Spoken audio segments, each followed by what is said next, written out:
धौतां त्रिनेत्रोज्ज्वलां वन्दे पुस्तकपाशमङ्कुशधरां शग्भूषितामुज्ज्वलां त्वां गौरीं त्रिपुरां परात्परकलां श्रीचक्रसञ्चारिणीम् ॐ जननीं शारदां देवीं रामकृष्णं जगद्गुरुं पादपद्मे दयो श्रुत्वा प्रणमामि मुहुर्मुहुः.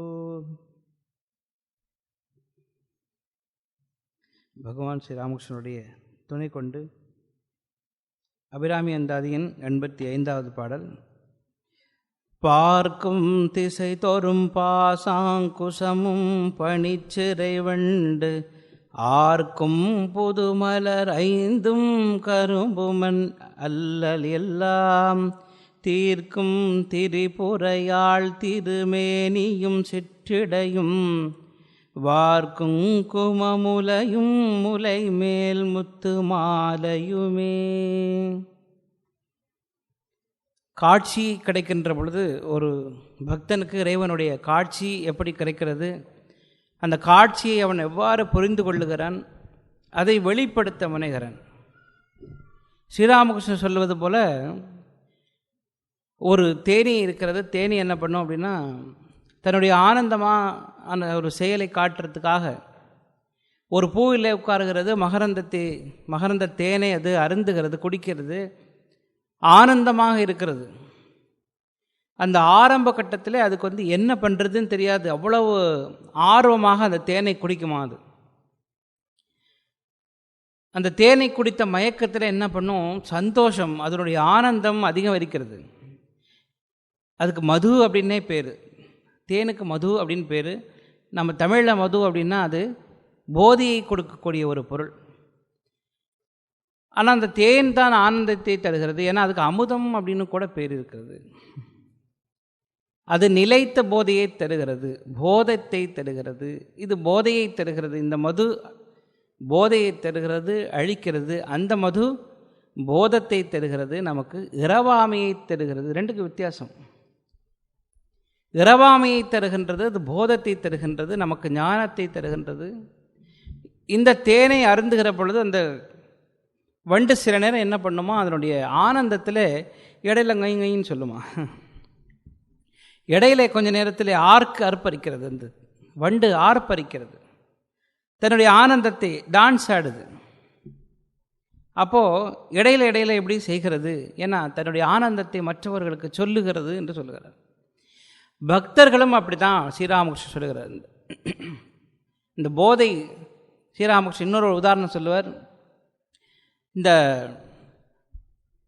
போதையை பயன்படுத்துகிறவர்கள், அவன் இன்னொரு இந்த கஞ்சா குடிக்கிறவன் அப்படின்னு சொல்லுவார். கஞ்சா குடிக்கிறவன் இன்னொரு கஞ்சா சாப்பிடுகிறவனை பார்த்தவொடனே அவனுக்கு தலைகால் புரியாதான், ஒரே சந்தோஷம். வாடா, நீயும் நான் அழிகிறேன், நானும் அழிகிறேன், வா, 2 பேரும் சேர்ந்து அழிவோம், 2 பேரும் ஒன்றா நாசமாக போகலாம் அப்படின்னு சொல்லி அவன் ஆனந்தமாக 2 பேரும் கூட்டுக்கணும்னா. அந்த மாதிரி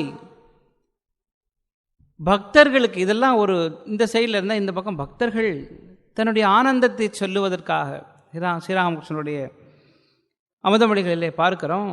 சொல்லுகிறார், நான் என்னுடைய சமாதி நிலையை, என்னுடைய உயர்ந்த ஆன்மீக நிலையை உங்களுக்கெல்லாம் சொல்லுவதற்காக ஆசைப்படுகிறேன். தொண்டை வரையிலே வருகிற சொற்கள் அதுக்கு மேலே வருவதில்லை. அது என்ன ஆகுது அப்படின்னு அதை பற்றி இவரும் பேச போகிறார்.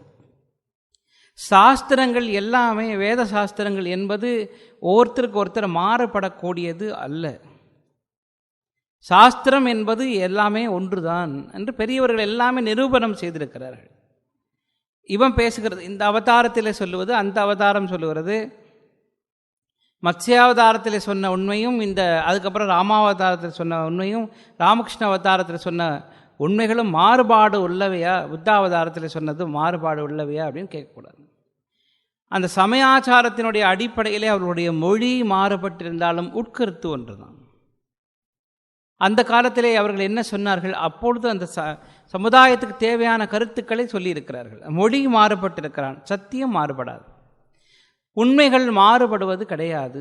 கலாச்சாரம் அது வளர்ச்சியை நோக்கி செல்லுகிறது, பூரணத்துவத்தை நோக்கி செல்லுகிறது, இப்படியெல்லாம் சொல்லுகிறார்கள். இப்போ அந்த ஆன்மீகத்தை தான் அனுபவித்த ஆன்ம அனுபூதி நிலையை, போத நிலையை இவர்களெல்லாம் சொல்லுவதற்கு முற்படுகிறார்கள். அதனுடைய இறுதி கட்டமாக அவருடைய ஞான நிலை பரிணமிக்கிறது.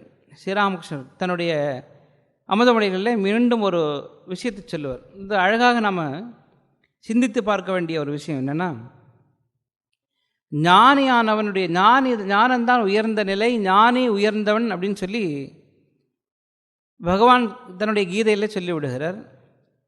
ஸ்ரீராமகிருஷ்ணன் இன்னொரு படி மேலே சொல்லுகிறார், விஞ்ஞான நிலை என்கிற ஒரு நிலையை சொல்லுகிறார். அதை நம்முடைய இலகுவான மொழியிலே சொல்லித்தந்தவர் பகவான் ஸ்ரீராமகிருஷ்ணர் தான். விஞ்ஞான நிலை என்று யோக சாஸ்திரம் ஒன்றை சொல்லுகிறது. அது ஸ்ரீராமகிருஷ்ணர் தன்னுடைய மொழி அமுதத்திலே அதை பயன்படுத்தி கொள்வார். விஞ்ஞான நிலை அப்படின்னு ஒன்று இருக்குது. யார் ஞான நிலையை அடைந்து விட்டது, இப்போ ஒரு உச்சக்கட்ட நிலை ஞான நிலையை அடைந்துவிட்டு யார் கீழே இறங்கி வருகிறார்களோ, இந்த ஞானத்தை அடைந்தவர்கள் கீழே இறங்கி வந்து மக்களினுடைய நன்மைக்காக இருக்கிற பொழுது அவர்களுக்கு விஞ்ஞானிகள் என்று பேர். ஞானத்தை கடந்தவர்கள், ஆனால் மக்களுக்காக இறங்கி வருகிறார்கள், அவர்கள் விஞ்ஞானிகள் அப்படின்னு சொல்லுகிறோம். திருஞான சம்பந்தர் ஒரு விஞ்ஞானியாக இருக்கிறார். அவர் இறைவனை எல்லாருக்குமே என்னென்னா கடைசியாக இறை தரிசனம் கிடைக்கும், அம்பிகையினுடைய ஞானப்பால் கிடைக்கும் கடைசியாக. ஆனால் இங்கே உள்டா பாருங்களேன், திருஞான சம்பந்தருக்கு முதல்லையே ஞானம், முதலிலே இறை தரிசனம். அம்பிகை தன்னுடைய திரு உதரத்திலிருந்து அவனுக்கு ஞான சம்பந்தருக்கு முதலிலேயே பாலை ஊட்டி விடுகிறார். திருமார்பிலே இருந்து பால் கறந்து அவனுக்கு கொடுக்குறார், தங்க கிண்ணத்திலே கொடுக்குறார். வேறு ஏதாவது கிண்ணமாக இருந்தால் அதுக்கு கழுவ வேண்டிய அவசியம் இருக்கும். திருஞான சம்பந்தருக்கு ஞானப்பால் கொடுக்குறார் அம்பிகை. ஐயன் பக்கத்திலேயே உட்கார்ந்துருக்கார். முதலிலே தரிசனம், முதலிலேயே ஞானம். அது எத்தனை வயசு குழந்தை? சின்ன குழந்தை, அதுக்கு புரியாத வயசில் இருக்கிறது. ஆனால் எத்தனை வருடங்களாக பழமையான ஆன்மாவோ. அப்போ இவர்களெல்லாம் அவதார புருஷர்கள் என்ற நிலைக்கிலே அவர்களை பார்க்க வேண்டி இருக்கிறது. இதை தான் சொன்னார்கள். நமக்கு புரியாத ஒரு நிலை, அவதார புருஷர்களாக அவர்கள் எல்லாம். திருஞான சம்பந்தர் அவதாரம், இறைவனுடைய அவதார நிலையில் இருக்கிறவர். அவர் திருஞான சம்பந்தராக மிளிர்கிறார். எப்போ? முதலிலேயே, ஆரம்பத்திலே. ஸ்ரீராமகிருஷ்ணருடைய வாழ்க்கையில் நம்ம இதெல்லாம் பார்க்கிறோம். சுவாமி விவேகானந்தருக்கு மீண்டும் அதையே பார்க்கிறோம். எடுத்த எடுப்பிலேயே முதல்லையே சமாதி அனுபவத்தை ஸ்ரீராமகிருஷ்ணர் அவருக்கு வழங்கி விடுகிறார். எடுத்த எடுப்பில் முதல் போகிறார். அப்பா நீ இவ்வளோ நாள் வரலையேன்னு சொல்லி அவன் வான்னு சொல்கிறான். 17-18 வயசு பையன் அவன். நீங்கள் என்னவோன்னு சொல்கிறதுக்கு வாயப்படம் தான், நான் வாயில் சந்தேசம் வைக்கிறார், இனிப்பை கொடுத்துறார். அப்பா அப்படின்னு நெஞ்சத்தோடார், முடிஞ்சு போச்சுக்காது. அவனுக்கு சமாதி அனுபவம் கிடைத்து விடுகிறது. அப்புறம் ஆண்டாண்டுகள் பிறண்டு அழுது. இதெல்லாம் என்னென்னா, தோத்தாபுரி மகாராஜ் 40 ஆண்டுகள் விழுந்து அழுது புரண்டு அவர் தபம் பண்ணி ஞான நிலையை சித்திச்சு சமாதி அனுபவத்தை 40 ஆண்டுகளுக்கு அப்புறம் பெறுகிறார் தோத்தாபுரி மகாராஜ். அவருடைய சீடர் ஸ்ரீராமகிருஷ்ணர் அதை மூன்றாவது நாளில் சமாதியினுடைய உச்சக்கட்டத்தை போயிட்டு திரும்ப அவரை அடித்து பிரட்டி வெளியில் அழுத்துன்னு வர்றார். வாடாப்பா உலகத்துக்கு வந்து சேருங்கிறார். அவருக்கு ஆச்சரியம். நான் இந்த இவ்வளவு கணத்தில் அங்கே 40 வருஷம், இங்கே ஒரு நாள், அடுத்தது ஒரு தொடுகையில் முடிஞ்சு போச்சு சமாதி அனுபவம். விவேகானந்தர் எவ்வளவு பெரிய சத்பாத்திரமாக இருந்திருக்க வேண்டும், எவ்வளவு பெரிய சத்பாத்திரமாக இருந்தால் இதை கொள்ளக்கூடிய பாங்கு அவருக்கு கிடைக்கும் அப்படின்றது நம்ம பார்க்கணும்.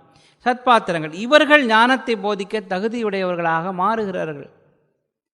அவர்கள் தான் விஞ்ஞானிகளாக இருக்கிறார்கள். ஞானத்தை அடைந்த பிறகு, இறை அனுபூதியை அடைந்த பிறகு இந்த உலகத்துக்கு இறங்கி வந்து ஞானத்தை, மக்களுக்கான பாதையை காட்டக்கூடியவர்கள். இதெல்லாம் தவிர யாரெல்லாம் சொல்கிறார்களோ என்னையும் சேர்த்து இதெல்லாம் வெறும் உளறல்கள் தான். என்னையும் சேர்த்து இதெல்லாமே வெறும் உளறல்கள் தான். நாம் பேசிக்கொண்டே இருக்கலாம். பகவானை பற்றி நானும் பார்த்ததில்லை, நீங்களும் பார்த்ததில்லை. ஏதோ ஒரு டெக்ஸ்ட், நம்ம ஒரு பாடத்தை வைத்துக்கொண்டு எல்லாருமே பேசுகிறோம்.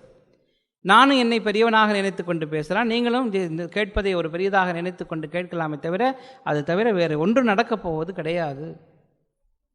அப்போ நீங்கள் கேட்கலாம், அப்போ சுவாமி இந்த 1 மணி நேரம் வேஸ்ட்டு தானா? இவ்வளோ நாள் இத்தனை மணி நேரங்கள் நாங்கள்லாம் கேட்டிருக்கோமே, அதனுடைய நிலை என்னாச்சு, இதுக்கு விலை என்னாச்சு அப்படின்னு கேட்டால், இதற்கு நாம் கொடுக்கப்பெற இது சித்தத்தினுடைய ஒரு பகுதியை நாம் தூய்மையாக்கி கொண்டிருக்கிறோம். இதை பற்றியும் இன்றைய பாடலில் சொல்ல போகிறார்.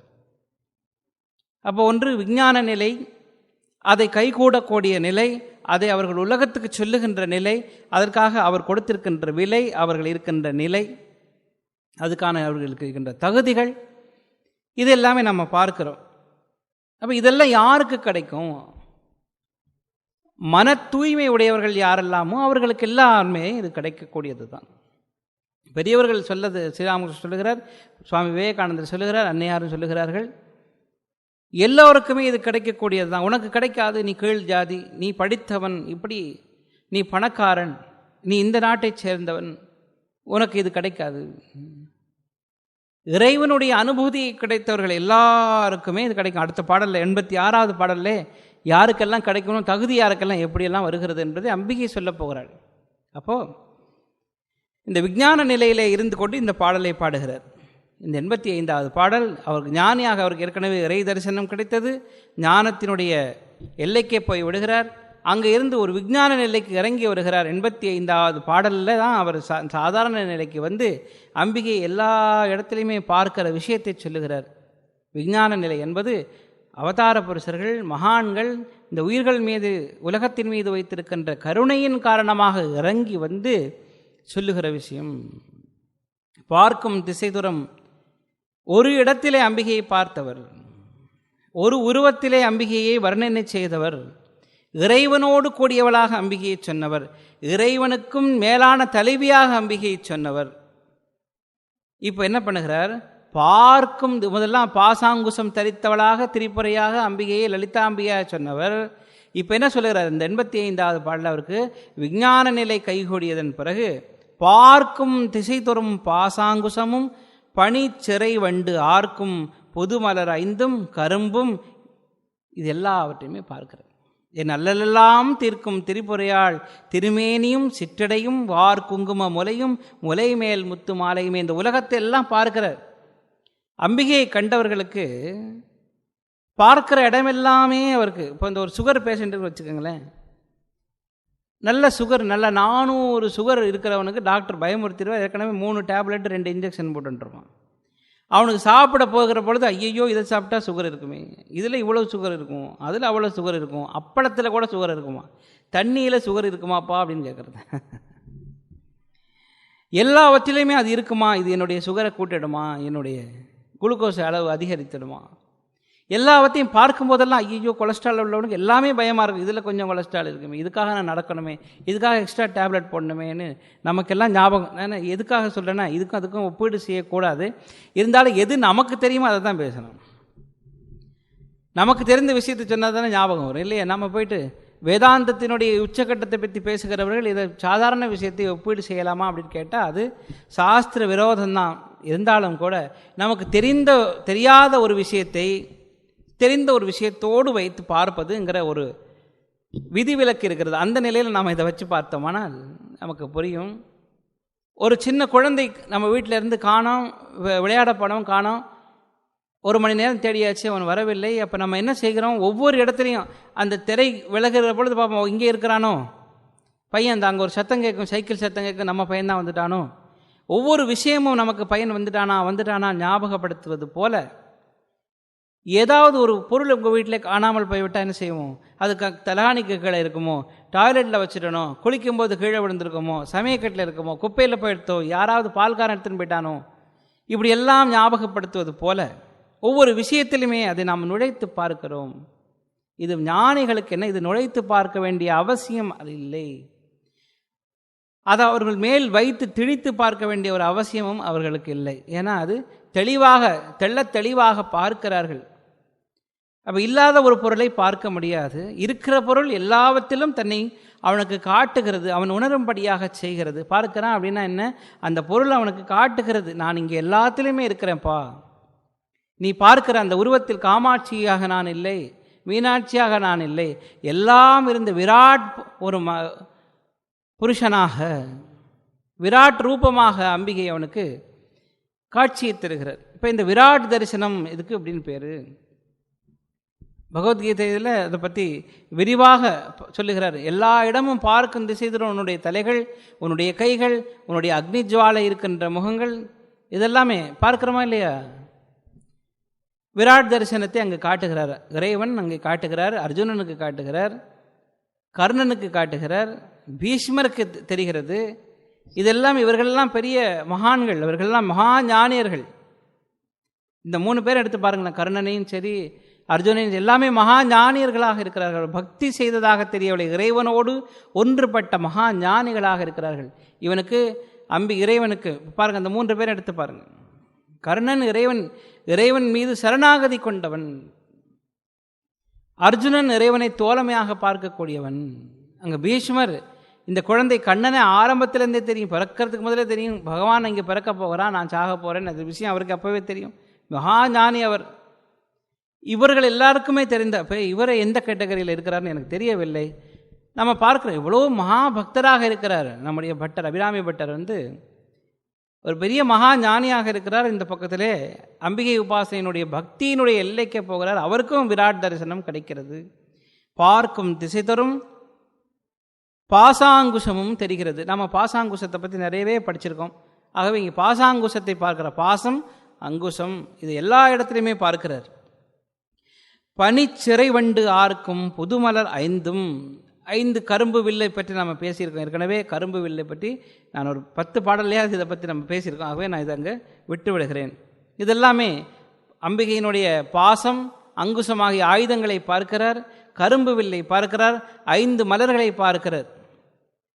இதெல்லாமே என் அல்லெல்லாம் தீர்க்கும் திரிபுரையாள் திருமேனியும் அம்பிகையினுடைய திருமேனியையும் பார்க்கிறார். எல்லா இடத்திலும் அம்பிகையினுடைய திருமேனியை பார்க்கிறார்.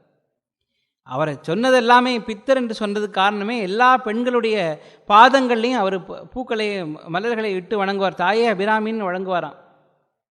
எல்லா பெண்களையுமே அபிராமியினுடைய வடிவமாக பார்க்கக்கூடியவர். அவரை பித்தர்னு சொன்ன பெண் பித்தர் அப்படின்னு சொன்னாங்க. அந்த பித்தர் இப்போ என்ன சொல்லுகிறார்? எல்லா இடத்திலும் பார்க்கும் திசைதோறும் உன்னையே நான் பார்க்கிறேன். ஸ்ரீராமகிருஷ்ணனுடைய பூஜை இருக்கிறது. ஒரு நாள் அம்பிகைக்கு என்ன பண்ணுகிறார்? பொங்கலை கொண்டு போய் அவருடைய அம்பிகையினுடைய வாயிலே ஊட்டுகிறார். அம்மா உனக்கு அப்போ திடீர்னு அவருக்கு யோசனை வருது, நீ சாப்பிட்றியா இல்லையான்னு சொல்லி வேட்டியிலேருந்து ஒரு நூலை அப்படி உருவி எடுத்து அம்பிகையினுடைய மூக்கில் வைக்கிறார். மூக்கில் நாசி துவாரத்தில் வைக்கிறார். வைத்த உடனே அந்த நூல் ஆடுகிறது. ஓ நீ மூச்சு விடுறியா அப்படின்னு சொன்னார். அதான் அவருக்கு பாடல் எழுதுகிறவர்கள் சுவாமி விவேகானந்தர் அவருக்கு மேலே ஸ்தோத்திரம் எழுதுகிற பொழுது சம்சய ராட்சச நாச மகாஸ்திரம் சொன்னார். நமக்கு இருக்கிற மிகப்பெரிய எதிரி யாருன்னா இந்த சம்சயம், நமக்குள்ளே இருக்கிற சம்சயம், நம்பிக்கையின்மை. இது எல்லாம் எங்கே போனாலும் நம்பிக்கை. ஒரு தேங்காயெல்லாம் உடைச்சி எல்லாம் பண்ணுங்க அப்படின்னு ஐயர் சொல்லியிருப்பார். யாராவது ஒரு சுவாமி சொல்லுவார், நீங்கள் இந்த ஸ்தோத்திரத்தை பாராயணம் பண்ணுங்க அப்படின்னு சொல்லுவார். பாராயணம் பண்ணுகிற பொழுதே நமக்கு ஒரு யோசனை வரும், இதை சொன்னால் ஒரு வேளை கிடைக்குமோ, இன்னும் கிடைத்தவர்கள் உண்டா, இல்லாட்டி நமக்கு நம்பிக்கையாக சொல்கிறாரா, நம்ம கொஞ்சம் சைக்காலஜி எல்லாம் தெரிஞ்சிருந்தா இது நமக்கு மன உறுதிக்காக சொல்கிறாரா, இல்லாட்டி உண்மையிலே இருக்குமா, எதுக்கும் பண்ணி வைப்போம். இந்த விளக்கு ஏற்றுக்கிற மாதிரி ஒரு ஜஸ்ட் ஏதாவது ஒரு இதுக்காக நம்ம கோலம் போடுறோமே அதுக்காக இல்லையா. இப்போல்லாம் கோலம் நைட்டே போட்டுருவாங்க 9 மணிக்கு. கோலம் எதுக்கு போடுறோம்னே தெரியாது, சுண்ணாம்பில் போட்டு சேர்த்து போட்டுருவாங்க. இப்போ கோலத்தினுடைய பர்பஸ் மொத்தமே அதனுடைய தீர்வு என்னவோ அது முடிஞ்சு போச்சு. எறும்பு சாப்பிட்றதுக்காக கோலம் போட சுண்ணாம்பு சேர்த்து எறும்பெல்லாம் சேர்த்து போடும். இப்போது நம்முடைய மடத்தில் மிகப்பெரிய ஒரு பிரச்சனை என்ன, இந்த மண்ணினுடைய வளம் குறைந்திருக்கு. என்ன பண்ணலாம்னு யோசனை பண்ணி கடைசியாக ஒரே ஒரு பலன் தான், அது என்னன்னே தெரியாமல் இருந்தோம். நாங்கள் இவ்வளோ வருஷங்களாக போராடி போன வருஷம் ஒருத்தர் இந்த விவசாயத்துறையில் சுவாமி இவ்வளோ குப்பையே கொண்டு போய் குப்பையில் போடுறீங்களே, குப்பையில் தானே போடணும்.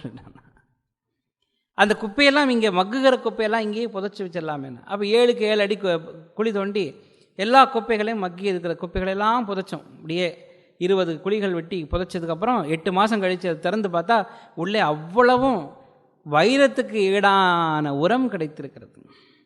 அவ்வளவுலேயும் மண்புழு. இன்றைக்கி திறந்து பார்த்துட்டு நம்ம கிச்சன் சுவாமிஜி ரொம்ப ஆனந்தத்தில் சொல்கிறார், சுவாமிஜி எல்லாமே மண்புழுவாக இருக்கிறது. நீங்கள் யோசிச்சு பாருங்கள், கிராமத்தில் இருந்தவர்களுக்கு எங்கே வெட்டினாலும் மண்புழு கிடைக்கும். அந்த காலத்தில் இருக்குமா இல்லையா?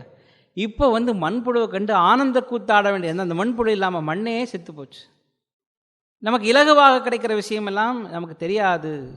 இலகுவாக கிடைச்சுன்னா ஐயா அப்படி தானே கிடைக்கும், அதுக்கப்புறமா அதை கஷ்டப்பட்டு கொண்டு வர வேண்டிய அவசியம் இருக்குது. இப்போ இவருக்கும் அப்படித்தான் பக்தியில் ஈடுபட்டு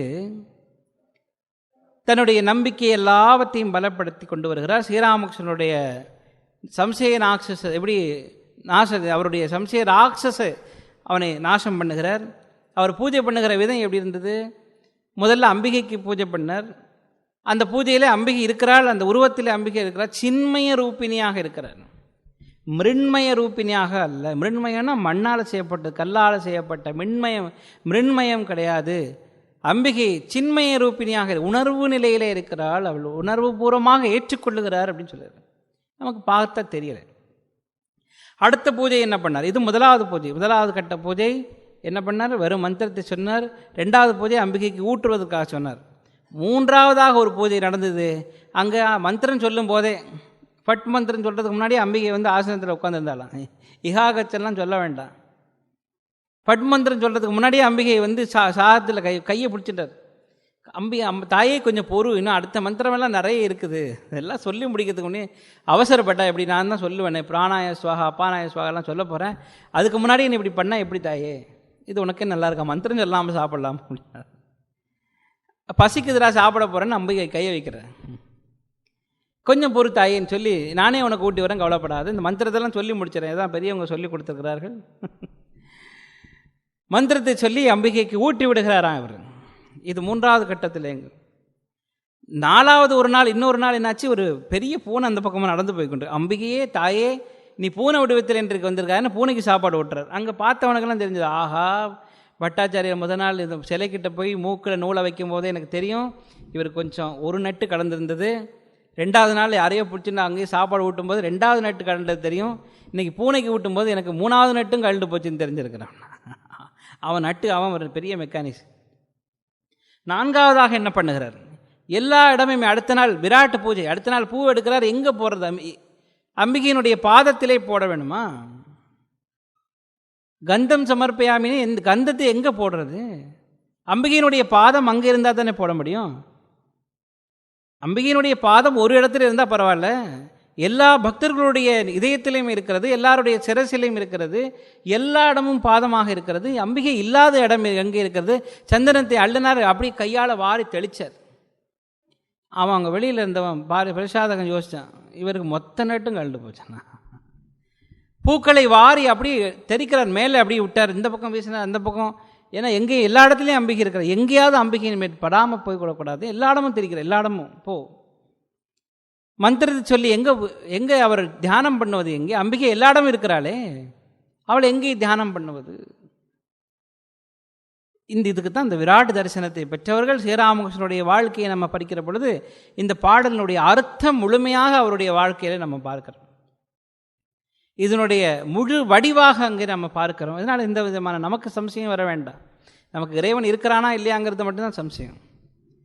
அது நம்முடைய நம்பிக்கை ஈனம் அங்கே தான் இருக்குது.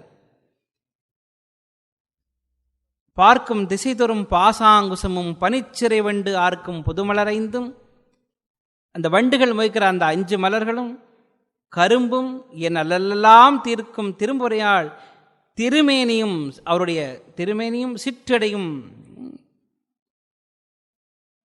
கோபியர்கள் எல்லா இடத்திலையுமே கண்ணனை காணுகிறார்கள். இந்த சிற்றடை அவர் இறைவனுடைய, அவனை காணாமல் இருக்கிற பொழுதுதான் பிரச்சனையாக வருது அவர்களுக்கு. என்னன்னா சைத்தன்ய தேவர் அப்படி நடந்து போயிட்டு இருப்பார், ஆகாயத்தை பார்ப்பார், கருப்பாக இருக்கும். ஒருத்தன் சொல்லுவான், இந்த ஊரில் அந்த ஊரில் இருந்து தான் அந்த கோல் செய்கிறதுக்கான மண் எடுப்பார்கள். அந்த ஊரினுடைய பேர் காவில் ஆரம்பிக்கணும். கா அப்படின்னு சொன்னா இவருக்கு சமாதியில் ஆழ்ந்துருவார். மிச்ச வார்த்தைகளை கூட அவர் கேட்க முடியல. அந்த காங்கிற வார்த்தை, அந்த ஊரினுடைய பேர், அந்த ஊரில் தான் மண் எடுப்பார்கள், அந்த மண்ணில் தான் கோல் செய்வார்கள், அதை தான் வாறு பிடிச்சி கிருஷ்ணனுடைய கீதத்தை பாடுவார்கள். அங்கேருந்து ஆனந்தம் வரும். அப்போ எங்கே இருக்கு பாருங்க, இந்த ஊரினுடைய பேரினுடைய முதல் பேரை சொன்ன உடனே அவருக்கு சமாதி அனுபவம் வாய்த்து விடுகிறது. ஊர் பேரை சொன்ன உடனே அவருக்கு சமாதி அனுபவம் வாய்த்து விடுகிறது. திருவாரூர் அப்படின்னு சொன்ன சுந்தரமூர்த்தி நாயனாருக்கு அப்படியே கண்களெல்லாம் சிவந்து ஓடணும்னு நினைச்சார். இறைவனுக்கே இங்கே அவருடைய 2வது மனைவிக்கு சொல்லிக் கொடுத்த அந்த திருவொற்றியூரில் அவருக்கு பண்ண சத்தியமெல்லாம் மறந்து போச்சு. ஓடினார், கண்ணு தெரியாமல் போச்சு, அது வேற விஷயம். திருவாரூர் நினைச்ச உடனே, அரூரா அப்படின்னு நினைச்ச உடனே எல்லாம் மறந்து போச்சு. ஆரூரா அப்படின்னோடனே அவனுடைய அழகு, அவனுடைய சௌந்தரியம், அவனுடைய பக்தி, அவனுடைய இதெல்லாம் பார்த்தா, அவனுடைய இதெல்லாம் பார்க்காம எனக்கு என்னது கண்ணுங்கிறார், ஓடுறார். இறைவனுடைய இறை பித்தர்கள் இப்படித்தான் இருந்தார்கள், நமக்கு பித்து பிடிக்கிற மாதிரி. இது காதலினுடைய முதிர்ந்த நிலை. பசியோடு இருக்கிறவன் எப்படி சாப்பாட்டை நோக்கி ஓடுவான், நாம் பார்த்துருக்கிறேன். பசியோடு இருப்பவர்களுடைய நிலையை நாங்கள்லாம் கண்கூடாக பார்த்துருக்கிறேன். எப்படி அவர்கள் சாப்பிடுவார்கள் நீங்கள்லாம் பார்த்தீங்கன்னா தெரியும். நம்முடைய சாப்பாடை அதனுடைய விலை மதிப்பு என்னங்கிறத அங்கே தான் பார்க்க முடியும். பாசாங்குசமும் இந்த பனிச்சிறை வண்டு அப்படின்னா இந்த தண்ணீரோடு தொடர்புடைய வண்டு. அந்த வண்டு ஏன் தண்ணீரோடு தொடர்புடையதுன்னா, சில வண்டுகள் என்ன பண்ணுமா, தாமரை மலை மூட போகிற நேரத்தில் ஈவினிங் சாயங்காலம் போயிட்டு அது மேலே உட்காந்துரும். தேனை குடிச்சு குடிச்சு குடிச்சு குடிச்சு மயக்கத்தில் அந்த பூக்கள் தானாக வாழிடும். அது மூடின பிறகு வண்டுகளுக்கெல்லாம் என்ன பண்ணும், இருட்டாயிடுத்து, இங்கேயே நைட்டு தங்கிக்கலாம், அருமையான இடம், சாப்பாடு இருக்குது, தங்கிறதுக்கான மகரந்த சூழ்நிலை இருக்குன்னு அங்கேயே தங்கிடுமா. காலையில் எழும்பி மீண்டும் ஃப்ரெஷ்ஷாக போய் வெளியில் பூக்கள் விரிகிற பொழுது வெளியில் வருவார்கள். வந்து அந்த வெளியில் வரும்போது எப்படி இருக்குன்னு யோசிச்சு பாருங்கள். அந்த பனி அதில் ஒழுகி அந்த வண்டுகள் எல்லாம் ஃப்ரெஷ்ஷாக இருக்கும், படபடன்னு தூய்மையாக இருக்குமா. பனிச்சிறை அப்படின்னு சொன்னார். சிறைனா சிறகு, இறக்கைன்னு பேர் அதுக்கு வண்டுகளுக்கு. என் அல்லலெல்லாம் தீர்க்கிறவர்கள். என்ன அல்லல்? அல்லல்னு சொல்லலாம். இதில் 3 அல்லல் சொல்லிவிட்டார். அல்லல் எல்லாம் ஆதி தெய்வீகம். உங்களுக்கெல்லாம் ஏற்கனவே சொல்லியிருக்க மூவகை துன்பமாகிய ஆதி தெய்வீகம், ஆதி பௌத்திகம், ஆத்மிகம் என்று சொல்வார்கள் இல்லை. அந்த 3 துன்பங்களை, மூவகை துன்பங்கள் எல்லாமே அவர் போக்கக்கூடியவர்கள். இந்த என் அல்லல் எல்லாம் சொல்கிற போது இதுக்கு பெயின் கில்லர் அப்படின்னு நம்ம ஒரு பேர் வச்சிடக்கூடாது. நமக்கெல்லாம் தெரியும், டாக்டர்கிட்ட போனோடனே முதல்ல அவர் தருகிற விஷயம், யாரும் டாக்டர் இருந்துட்டு போகிறாங்க, ஒரு பெயின் கில்லரை ஒன்று கொடுக்கணும், இவனுக்கு வலிகள் எல்லாத்தையுமே.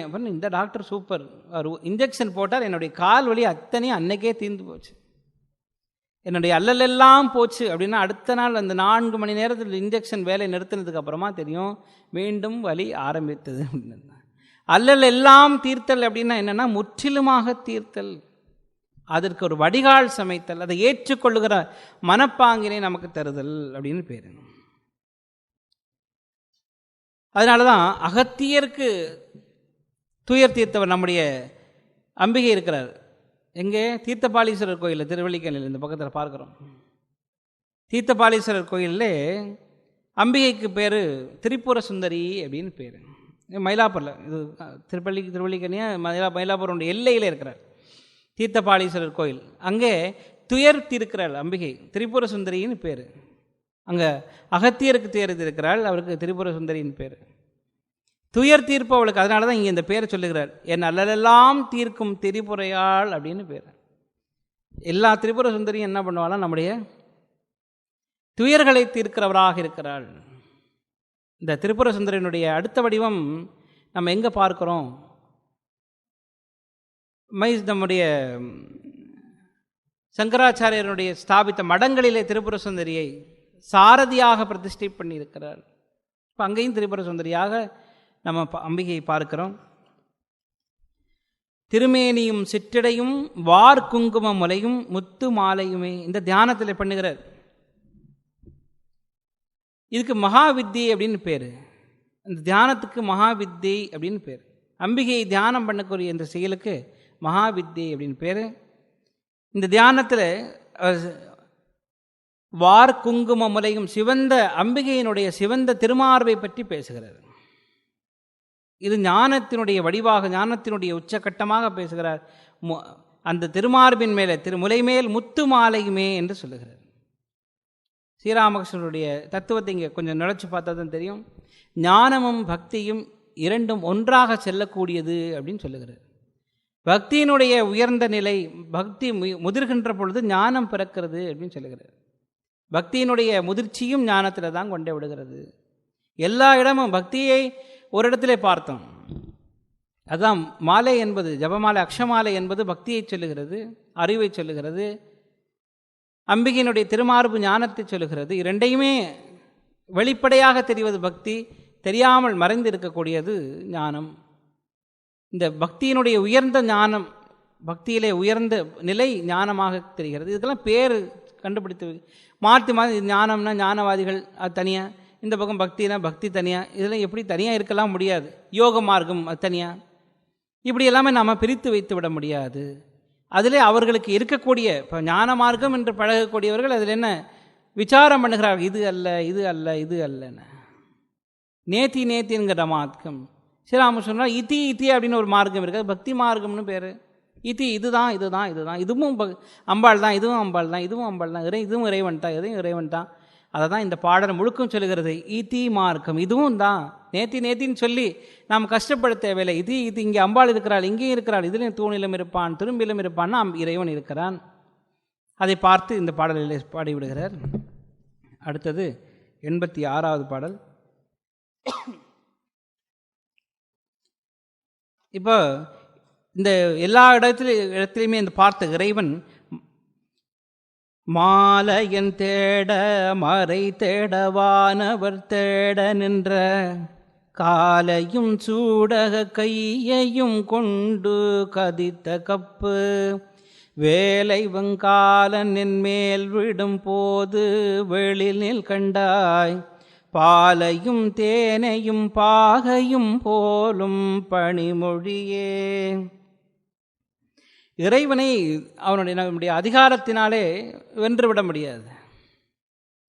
அதிகாரத்தால் இறைவனை நான்லாம் இந்த பதவியில் இருக்கிறேன், இப்போது டிஸ்ட்ரிக்ட் கலெக்டராக இருக்கிறேன், ஆகவே இந்த கோயில் என்னுடைய கீழே வருகிறது, நீ தான் அதிகபட்சமாக அங்கே இருக்கிற குருக்களுக்கு சொல்லி ஒரு மாலை வேணால் போட்டுக்கலாம். அதுக்கு மேலே ஒரு பொன்னாடை இறைவனுக்கு போர்த்திய முதல் மரியாதை அப்படின்னு சொல்லுவாங்க.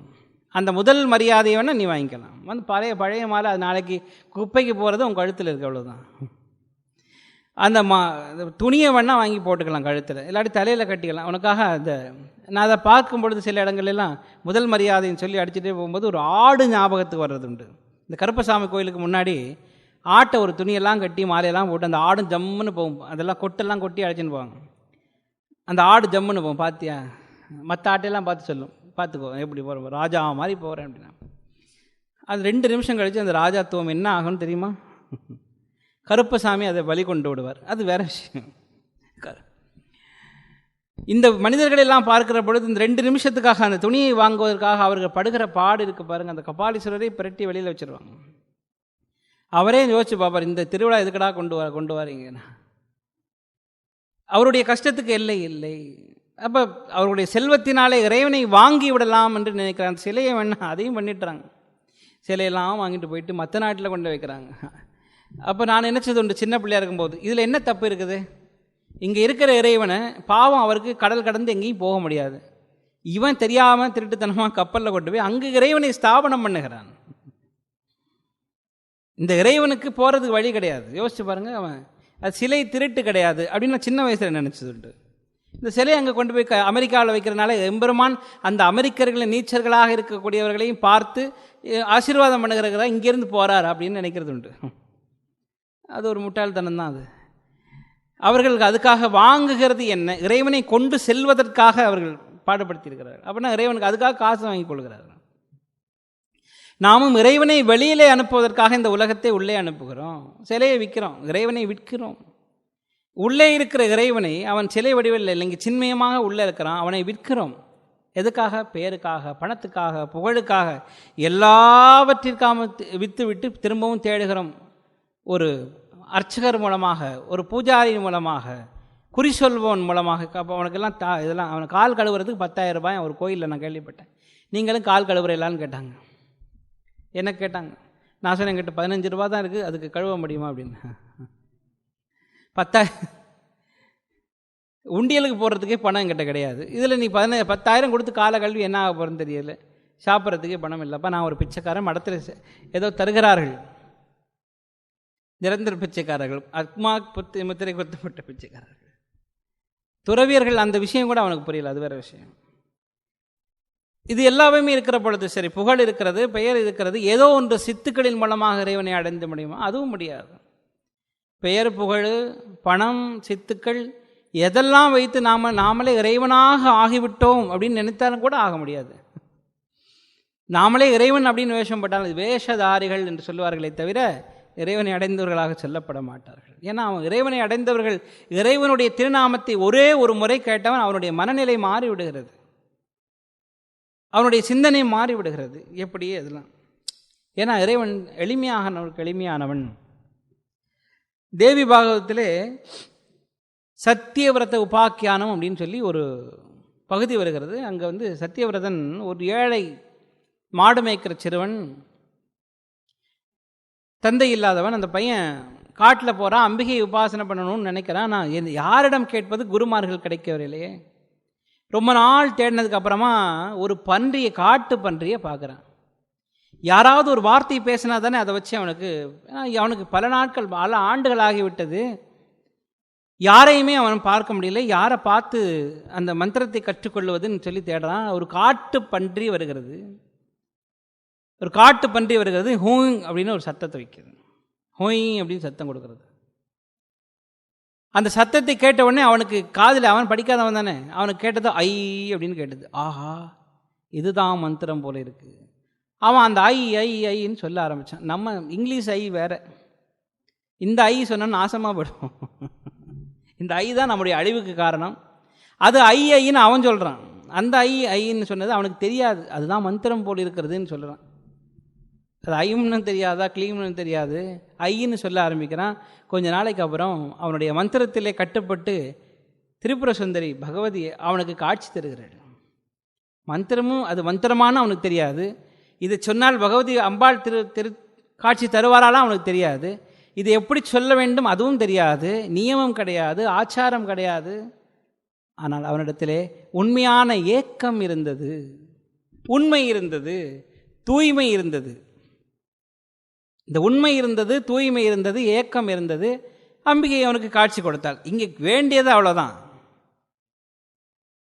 2000 ரூபாய் நோட்டு கடைக்காரனுக்கு தேவை. நீங்கள் நல்லவரா கெட்டவரா அதெல்லாம் கிடையாது. இவர் அருமையானவனாக போய் சொல்லக்கூடியவரா, நீங்கள் பாட்டு பாடுவீர்களா, அப்போ தான் உங்களுக்கு பருப்பு தருவெல்லாம் கேட்க மாட்டான். கடைக்காரனுக்கு தேவையானது 2000 ரூபாய் நோட்டு. நீங்கள் இந்த ஏதோ சிவப்பு கலரில் இருக்குது, இப்போ ரோஸ் கலரில் தாளை பார்த்த உடனே பணத்தை கொடுத்துருவோம். அதில் நீங்கள் எதுவும் எழுதி வைக்கக்கூடாது, ஞாபகம் வச்சுக்கொள்ளுங்க. அந்த நோட்டில் எதுவும் எழுதப்படாமல் இருக்க வேண்டும். எவ்வளோ பெரிய தத்துவம் யோசிச்சு பாருங்கள். செல்லக்கூடிய காசிலே காசு செல்லக்கூடியதாக இருந்தால் வாசியற்ற காசாக இருக்க வேண்டும். அன்னைக்கு திருஞான சம்பந்தருக்கு இறைவன் சொன்னார். திருஞான சம்பந்தருக்கு இறைவன் சொன்னார், வாசி இல்லாத காசை நீ கொண்டு வா. எப்படி கொண்டு வரன்னு அவர் சொன்னார். மன தூய்மை இருந்தால், நீயே உழைப்பதாக இருந்தால் வாசி இல்லாத காசு கிடைக்கணும். இப்பயும் நம்மளே உழைக்கிறதா இருந்தால் காசு வாசி இல்லாத காசாக இருந்தால் தான் இப்போ மாற்றப்படும். இப்போ பிரதமர் சொல்லி கொடுக்குறாரு நமக்கு, காசிலே வாசி இருக்கக்கூடாது, எழுதப்படக்கூடாது, வேணா பென்சில் எழுதிக்க, ஒரு எக்ஸப்ஷன். இந்த ஐங் சொல்லுகிற வார்த்தையிலே அம்பிகை கட்டுப்பட்டு வருகிறார். இங்கே என்ன நியமம் இருந்தது? அப்போ அம்பிகைக்கு தேவை மன தூய்மை, வாய்மை, இதெல்லாம் உள்ளே இருக்குன்னு தான் பார்க்குறாளே தவிர, உள்ளே எல்லாம் சடையாக வண்டியாக என்ன பெரிய பெரிய கண்டெய்னர் லாரி ஃபுல்லாக நமக்குள்ளே வச்சுருந்த எல்லா விதமான தூய்மையற்ற சிந்தனைகளையும் வைத்துக்கொண்டு வெளியில், தாயே உனக்காக ஒரு முத்து மாலையை அணிவிக்கிறேன், உனக்கு பெரிய தங்க நகையை பூட்டுகிறேன், பெரிய பட்டு சேலையாக வாங்கி நல்லி கடையில் வாங்கி போட்டுறேன்னா ஒன்றும் நடக்காது. அம்பிகையினுடைய அருளை பெறுவதற்கு இது வாய்ப்பு அல்ல, இது முறை அல்ல. ஸ்ரீராமகிருஷ்ணன் ஒரு நாள் பார்க்கிறார். ஒரு பெண், தோட்டி பெண் ஒருத்தி தலையிலே மலக்கூடத்தை வைத்து கொண்டு வருகிறார். வெளியில் வந்த உடனே ஸ்ரீராமகிருஷ்ணர் பரவச நிலைக்கு போய் விடுகிறார். ரூமில் இருந்து பார்க்குறார். ஒரு தோட்டி பெண் அந்த பின்னாடி ஒரு மலக்கூடையை தலையில், அப்போல்லாம் அந்த காலத்தில் அப்படி தானே இருந்தது, தலையில் வைத்து கொண்டு போகிறாள். பார்த்தவொடனே ஓடி போய் சாஷ்டாங்கமாக விழுந்து வணங்குகிறார். தாயே, உன்னை தவிர இந்த மலம் கழுவுவார் யார் உண்டோ, உன்னை தவிர மலத்தை கழுவக்கூடியவர்கள் யார் இருக்கிறான்னு சொல்லி வணங்குகிறார். உன்னை தவிர அந்த மலமையும், சித்த மலத்தையும் அவள் கழுவுவார், அந்த மலத்தையும் கழுவுகிறாள். அது அவளால் தான் முடியும். இந்த மலத்தையும் கழுவக்கூடியவள் அம்பிகை ஒருத்தி தான், அவளுக்கு மாத்திரம்தான் இது இருக்கிறது சொன்னார். சித்தமலம் அதையும் கழுவக்கூடியவள் அவள் தான். அதைத்தான் இந்த பாடல் சொல்லுகிற. மால் அயன் தேட, மாலும் அயனும் திருமாலும் நான்முகனும், இந்த பக்கத்தில் விஷ்ணு பெருமான், எம்பெருமான் விஷ்ணு பெருமாளும் தேடுகிறார்கள். மறை தேட, வேதங்களெல்லாம் தேடுகிற இறைவன் எங்கே இருக்கிறார், இறைவன் எங்கே, அதை அறிவிக்க முயன்று அறிய முடியாமல் அறிவிக்க முடியாமல் போய்விடுகிறது. வேதங்களுக்கெல்லாம் சொல்ல முடியலையாம் இறைவன் அம்பிகையை பற்றியான, அம்பிகை இதுதான் அம்பிகைன்னு சொல்லி அவர்களால் சொல்ல முடியவில்லை, வார்த்தைகள் இல்லை. வானவர் தேட பதவி, இங்கே பாருங்க, மால் அயன் தேட, பெரிய அவர்கள் தான் சிருஷ்டிகர்த்தா, அவர் தேடுகிறார், சிருஷ்டிகர்த்தாவும் தேடுகிறார். உலகத்தெல்லாம் பாலனம் செய்யக்கூடியவர் அவரும் தேடுகிறார், காக்கக்கூடியவர் அவரும் தேடுகிறார், அவராலேயும் முடியலை. உலகத்துக்கெல்லாம் ஞானத்தை சொல்லுகின்ற மறை தேடுகிறது, அதுவும் தேட முடியலை. வானவர்கள் உலகத்திலே உள்ள மொத்த பதவியையும் அனுபவிக்கக்கூடியவர்கள், இந்த யமன் அவன் இவன் எல்லாருமே சேர்ந்து இல்லையா, எல்லா பதவி வைக்கக்கூடிய வானவர்களும் தேடுகிறார்கள், பதவி எல்லா பதவி உள்ளவர்களும் தேடுகிறார்கள், அம்பிகை கிடைக்கவில்லை. இப்போ பதவி கிடைக்கல, எல்லா செல்வத்தையும் வைத்திருக்கக்கூடிய திருமாலுக்கு கிடைக்கவில்லை, எல்லா விதமான வித்தையையும் வைத்திருக்கின்ற நான்முகனுக்கு கிடைக்கவில்லை, வேதங்களுக்கும் இறைவி கிடைக்கவில்லை. இவர்களெல்லாம் தேட நின்ற காலையும் சூடக கையையும் கொண்டு இப்போ தான் பார்க்கிறார். இது என்ன ஆச்சு? இந்த கால்களை உடையவர்கள் அவங்கெல்லாம் எந்த கால்களை தேடிக்கொண்டிருக்கிறார்களோ, எந்த கையை, திருவடியையும் திருவடி பெருமையை பற்றி பேசுகிறார் இங்கே. ஆடக கை என்பது வளையல் அணிந்த கை.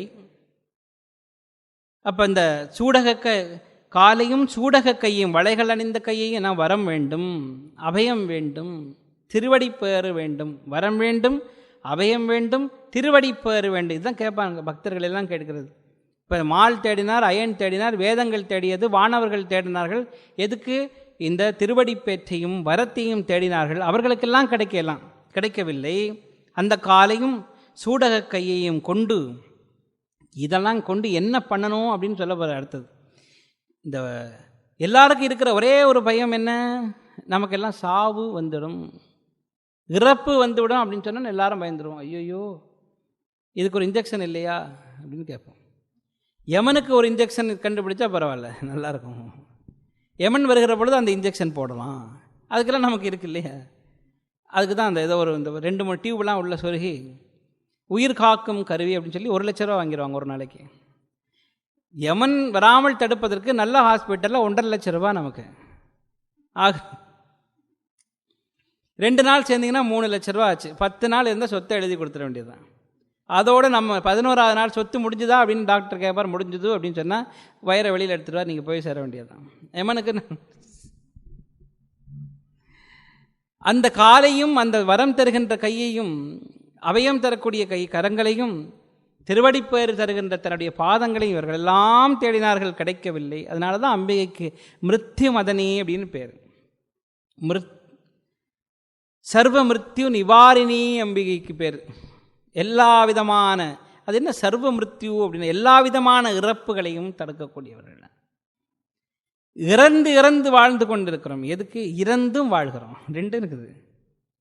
இறந்து வாழ்கிறோம், ஒவ்வொன்றுக்கும் பயப்படுறோம். ஐயோ இதனால் இது பிரச்சனை, அந்த பிரச்சனை, இந்த பிரச்சனை.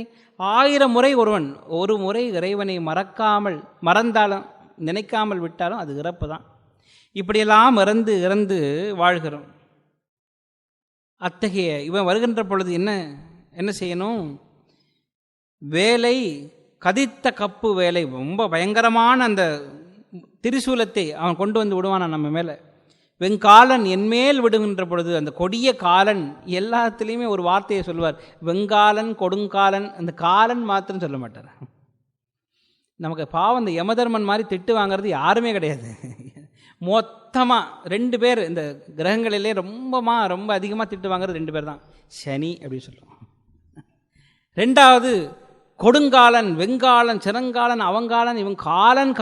அந்த யமதர்மனுக்கு இருக்கிற பாவம் அவர் கொடுத்த டியூட்டியே பண்ணுறாரு இல்லையா? அவர் பாவப்பட்ட ஜீவன், இறைவன் கொடுத்துருக்க அந்த உயிரை எடுத்துகிட்டு வாடானா அவன் போயிட்டு போஸ்ட் மாஸ்டர் மாதிரி இதை கொடுத்துட்டு வாங்கிட்டு வர. கொரியர் பாய் இல்லையா? இங்கெல்லாம் கொரியர் பாயின்னு இப்போ வச்சுருக்கோம். அவர் அந்த கொரியர் கொண்டு வந்து கொடுத்துட்டு எடுத்துன்னு போகிறார். என்னத்தை கொடுத்தார்? இந்தா உன்னுடைய வினைகளெல்லாம் நீ எடுத்துக்கோ, உயிரை கொடுத்துரு. இந்த வினைகளுக்கெல்லாம் கணக்கு வழக்கு முடிஞ்சது, வா கிரெடிட் கார்டோட சேர்ந்து சேர் என் கூட அழைச்சிட்டு போகிறதுக்காக வர. பாவம் அவர் ட்ராவல் ஏஜென்ட்டு.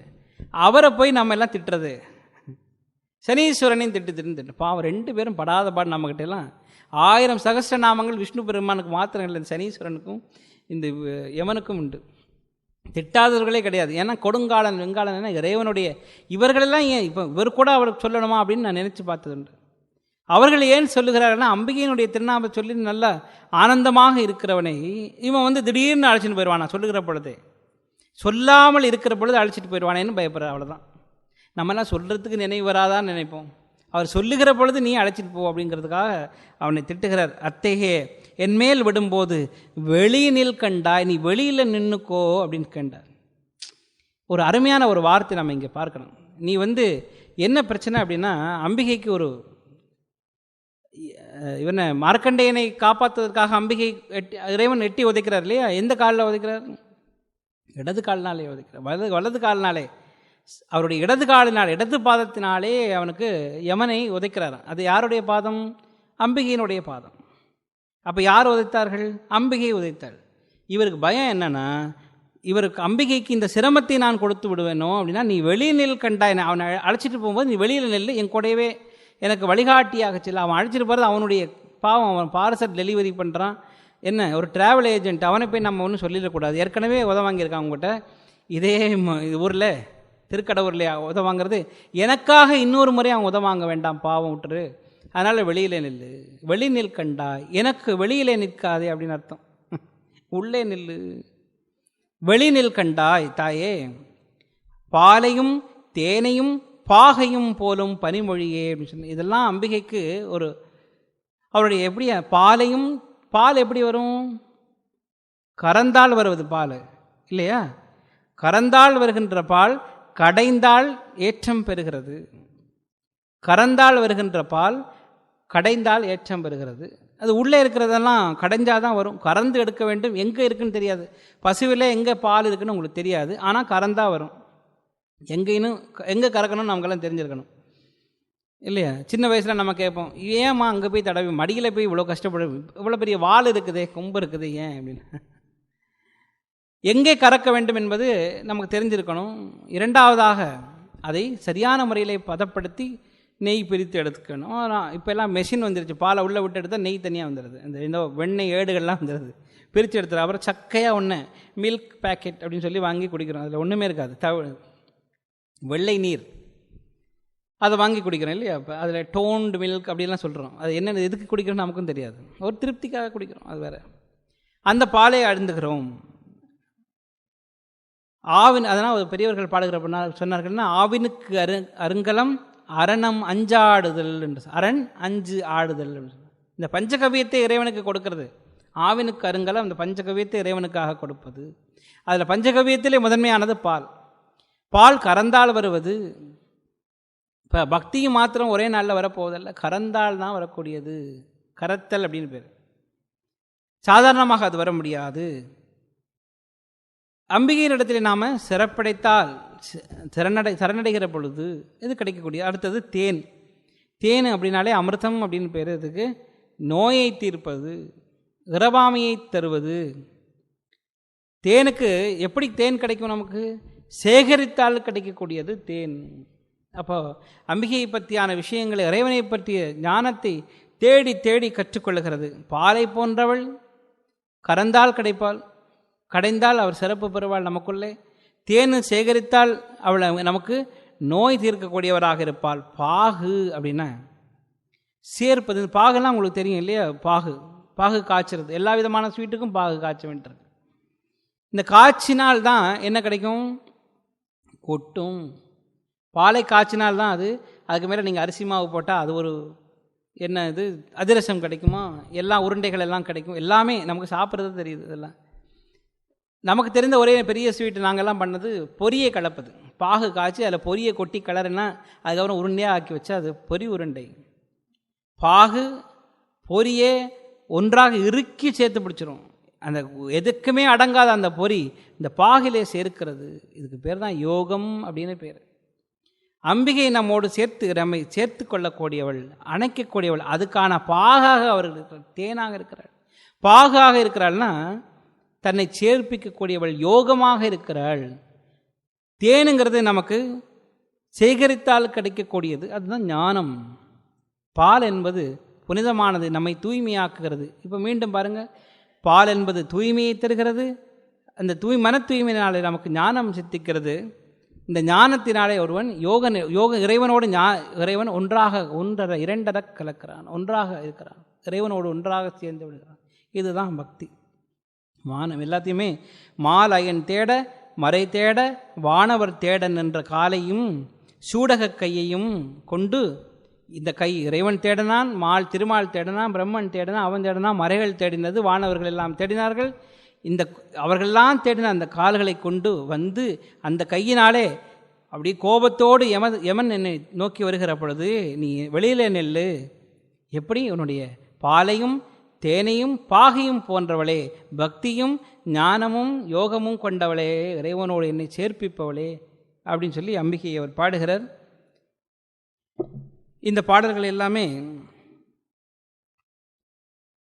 நாம் எப்படி ஒரு பாடலை நாம் எடுத்துக்கொள்ள வேண்டும் அப்படின்னா, உங்களுக்கெல்லாம் தெரியும், இந்த பாடல்கள் எல்லாமே ரசிப்பது ஒன்று, அர்த்தம் தெரிந்து கொள்வது மாத்திரமல்ல, அதை தியானம் செய்வது, அதை நம்ம உள்ளுக்குள்ளே கொண்டு வருது ஃபெக்கல்ட்டி அப்படின்னு சொன்னாங்க. புலம் அப்படின்னு பேர். நான் நேற்று ஒரு பையன்கிட்ட பேசிகிட்டே இருந்தபோது அடிக்கடி இந்த புலம் புலம் புலம் அப்படின்னு சொல்லிட்டு இருந்தேன். கொஞ்ச நேரம் ஒரு 20 நிமிஷம் கழிச்சதுக்கப்புறம் அந்த பையன் கேட்டான், சாமி புலம் புலம் அப்படின்னு சொல்கிறீங்களே அது என்ன அப்படின்னு.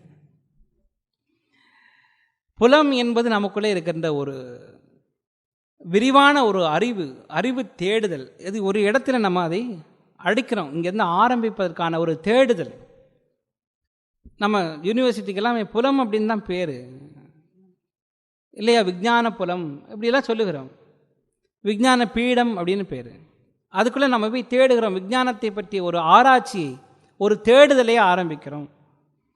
ஒரு குறிப்பிட்ட போக போக எம்ஏ அப்போ சரி, அந்த எம்எஸ்சியில் ஏதாவது ஒன்று ஒரு பாடத்தை, அப்புறம் எம்ஃபில் வருகிற பொழுது இன்னும் ஒரு அதில் இன்னும் குறிப்பிட்ட ஒரு பகுதியை, இதெல்லாமே தேடுதல். நம்முடைய தேடுதல், நம்முடைய ஆராய்ச்சியினுடைய விரிவு, சுருக்கமாக விரிவாக அதை வச்சுக்கோங்க. இந்த புலம் என்பது அந்த வகையில் சிந்திக்க தொடங்குவது, அதிலே உச்சநிலையை அடைவது, இதுக்கு பேர் புலம் அப்படின்னு பேர். அப்போ இந்த பக்தி நெறிகளில் இருக்கின்ற சாஸ்திரங்கள், நமக்கு தெரிகின்ற பாடல்கள், இவர் மகான்கள் தந்திருக்கின்ற அருளிச் செயல்கள் எல்லாமே நமக்கு இந்த புலத்தை நம்முடைய மனதிலே தோற்றுவிக்க வேண்டும். அதற்கான ஒரு தேடுதலை தோற்றுவிக்கணும், சிந்திப்பதற்கான ஒரு கதவை திறந்து வைக்க வேண்டும். அது ஒரு மீனிங், அது மீனிங் தானே. அபிராமி எந்தாது 20 பக்கத்தில் கிடைக்கிறது புத்தகம், அது ஏன் 2 வருஷமாக கொண்டு போகணுமா அப்படின்னு கேட்ட கேள்விக்கு இது ஒரு பதில். ஒருத்தர் அனுப்பியிருந்தார், அதுக்காக பதில் சொல்கிறேன். இந்த புலத்தை நமக்குள்ளே தொடங்க வைப்பதற்காக நாம் இதெல்லாமே கற்றுக்கிறோம். இதன் மூலமாக நமக்குள்ளே ஒரு தேடுதலை ஆரம்பிப்பது, இந்த சிந்தனை வளத்தை இதன் மூலமாக பெருக்கிக் கொள்வது, இந்த வகையிலே நாம் சிந்திக்க தொடங்குவது. ஏன்னா நான் என்னுடைய கருத்துக்களை சொல்லவில்லை, பெரியவர்கள் சொன்னது. நான் சொல்கிறதில் எல்லாமே பெரியவர்கள் சொன்னதில் நான் எதை புரிந்து கொண்டேனோ அதை அப்படியே உங்களுக்கு சொல்லுகிறேன். இந்த வகையில் நாம் சிந்திப்போம். இன்றைக்கிலேருந்து ஒரு சின்ன நாமாவளி சொல்லிட்டு முடிக்கலாம் அப்படின்னு ஒரு சின்ன ஆசை. எல்லாருமே மனசு கண்ணை மூடி சொல்லலாம். ஓம் சக்தி ஓம் சக்தி ஓம் சக்தி ஓம், ஓம் சக்தி ஓம் சக்தி ஓம் சக்தி ஓம், ஆதிசக்தி மகாசக்தி பராசக்தி ஓம், ஆதிசக்தி மகாசக்தி பராசக்தி ஓம், ஓம் சக்தி ஓம் சக்தி ஓம் சக்தி ஓம், ஓம் சக்தி